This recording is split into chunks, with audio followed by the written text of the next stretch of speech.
28 mínus 4 sinnum 6 og það allt saman deilt með 2.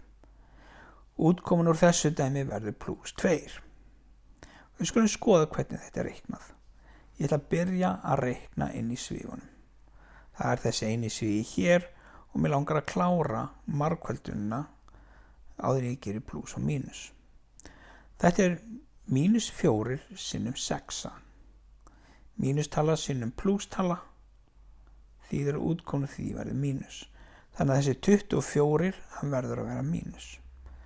28 beið allan tíman og það gerir líka þetta deilt með 2.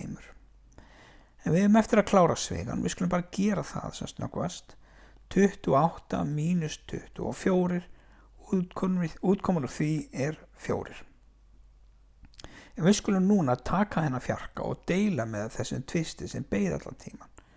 4 deilt með 2, útkoman 2. Ég gæti sýnt þessa deilingu svona, það að segja fyrri talan fyrir ofanstrik, seinni talan fyrir neðanstrik, 4 deilt með 2 þá líka jafnt og 2.